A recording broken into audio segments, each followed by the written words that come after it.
Alrighty, good morning YouTube and the audience. This is Hajim Zero here, back with another quick movie review. Uh, like I said in the last one, this one's gonna be a little bit of a touchy subject. But I'm glad I saw this movie, and when I did more research, I was kind of even indirectly mad about this movie because it didn't depict this certain individual a certain way, or it didn't tell the whole story. And the good thing I heard is that they might not really do a remake, but a right interpretation of telling the story.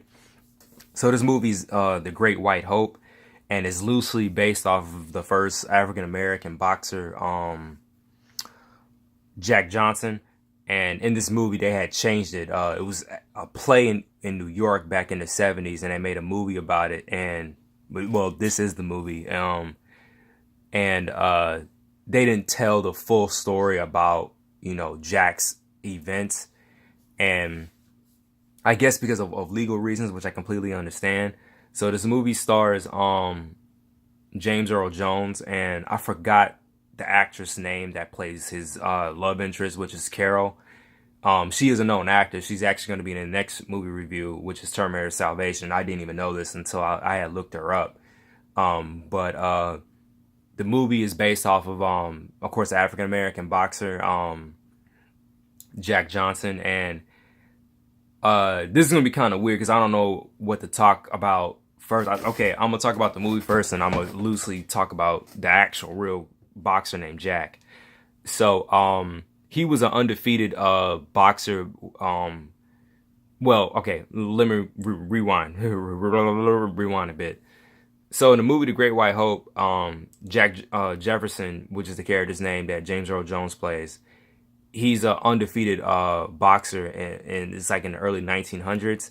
And the drama really ensues on the relationship he has with the Carol character, who was a white woman. And the thing is that they made the relationship very humanistic as possible. Now I don't know how it actually was, but they were genuinely in the way this movie had depicted, they were truly in love with each other. It was no politics. It was no, it seemed like she wasn't just with him because of the money. She could have hooked up with any other white guy that had money, if you really think about it, back in that time. But the big thing back in the movie was that he was a black man who was undefeated, and he knocked out most of his opponents, or it came to a draw. And he had that moment like, yeah, nobody, can touch me. And in this movie, what I really did like, and it goes a little bit socially, what goes on today, black people in the movie were putting him on such a high pedestal. And it was like what Muhammad Ali has said, I'm gonna be the champ the way I want to be, not the way you see me to be. And just sit there and enjoy, the boxing match. I'm happy you see me as my hero, but don't put me like I'm Jesus Christ or Santa Claus. And the reason why I say that's prevalent today, because a lot of people do that with certain people. I'm gonna get a little bit off topic. It happened with Chadwick Boseman, Michael B. Jordan, and Nate Parker. They all got criticized indirectly for being involved with non-black women. And the thing is, with Chadwick Boseman, I don't think he was even dating this one particular chick. He just took a picture with her, and a lot of black women were attacking him on that. Well, I'm not gonna say a lot, but a few were attacking him on that. And this is how I see it. I do see the race and the color 9 times out of 10, but I can really give a shit about people's opinion because, it's like a little bit what Bane said on Batman. No one didn't know who I was until I put on the mask, i.e., until I attracted attention. So this is when these women want to criticize me or even say this, that, and the other about me. I'm like, to be honest, bro, you didn't care until you saw something that you didn't like, and then all of a sudden you want to be in my business. So, that's what I can respect about, what the character was in the movie. And then at the same time, yeah, he was self-aware of saying, this is who I am, and I'm not going to change for anybody, at all. So, don't put me on a pedestal. you can get your same comeuppance just like I did. Yeah, whatever.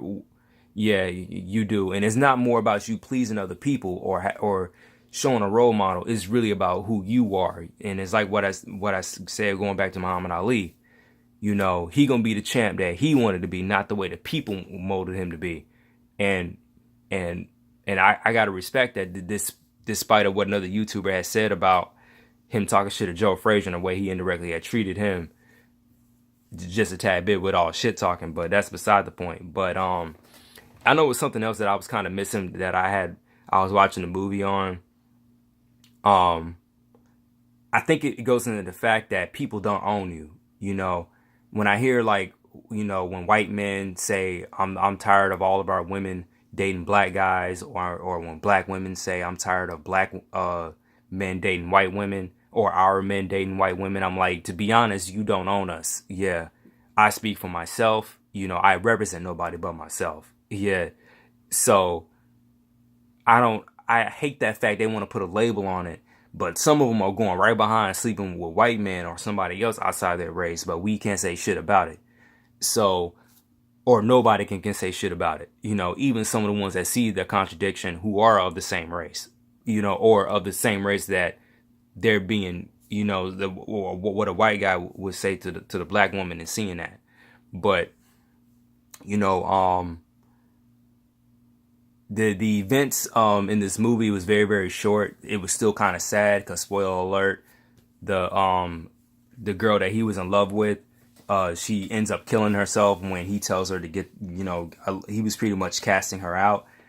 They had got into some kind of heated argument, and they were living a miserable life because they wanted to arrest Jack for the Mann Act because of course he was dating a white woman. First they had tried to say she was underage or he had drugged her, and she legitimately said, no, I really want to be with him. Like, I am obsessed over him, you know, even before we had made love. So yeah, I'm not cuckoo for Cocoa Puffs, and well, she did when he had broke up with her, and then they found her dead.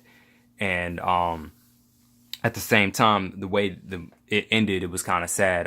The boxing match he got into, he ended up losing. So, you know, I couldn't get the symbolism of it. I probably won't until like a little bit later, or if I watch it again.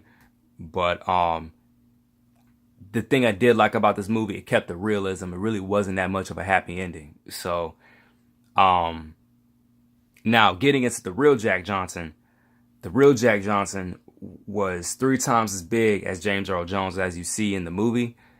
And what else I was about to say? He had dated and married 3 white women, and they only told the story of one of them, the one that had killed herself. And the one that had killed herself, I think the mom was involved in the situation, and she indirectly tried to blame Jack for it. But I was like, I couldn't get it.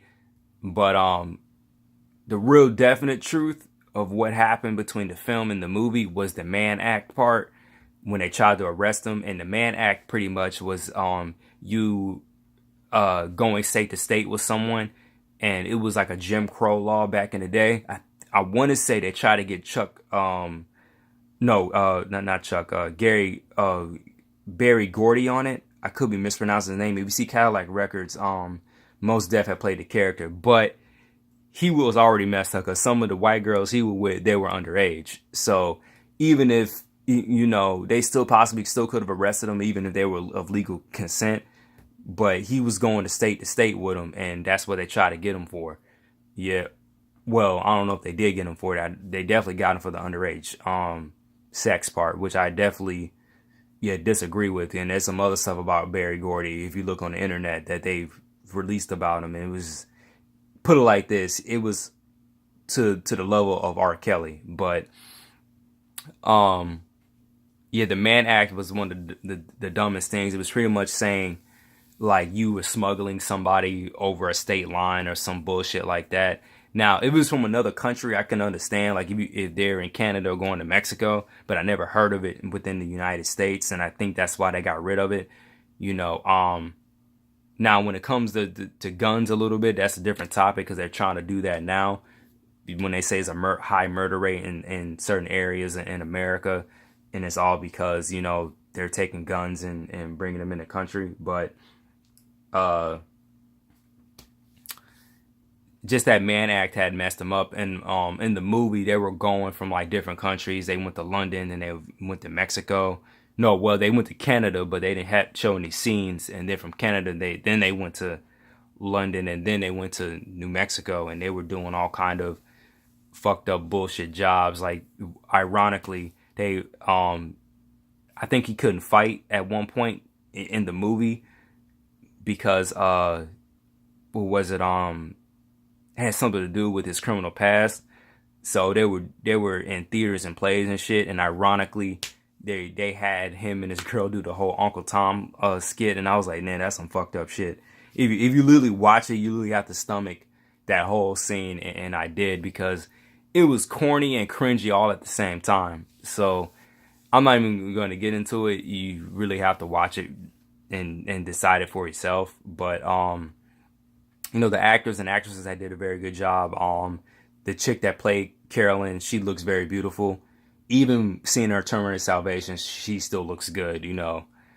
But I'm still glad I saw this movie. I even knew of Jack Johnson before seeing this, but it did slip my mind that it was loosely based off of him. Like, it only told the middle section of his life, and it didn't tell anything about his childhood or even his accidental death, which some people believe he was really murdered. You know, the brake line was fucked up on his car. But yeah, that's all I pretty much have for this movie. James Earl Jones, he definitely looks different when he was young. I'm just saying he looks a tad bit darker when he was young, and he got a little bit lighter when he got older. So I saw a recent picture of him when he was older. I was like, this dude looked like I don't know if it was Reeve Villaligo, but I highly doubt that. But he looked different from when he was young. So the one bad thing I can say about this movie, the boxing in here looks completely fake. Like, you know that they did not train behind the scenes, you know, all the actors, not just James Earl Jones, to know how to box. And then on top of that, it was like the early 1920s, so they were giving them protective gloves and all that other stuff. And when I don't think that even existed until like the 30s or 40s. You know, I could be wrong, but I know back in the early 1900s, they didn't have protective gear. You know, it was bare knuckle boxing. So I could be wrong. You know, I only looked a little bit into boxing history, so you know, we can talk about it in the comment section. But pretty much, yeah, the boxing had looked fake. It looked like he was only there to know how to do his dramatic lines and then improvise when it came to the whole boxing scenes. So that's all I gotta pretty much say. And I will catch you guys in the next video. So peace out.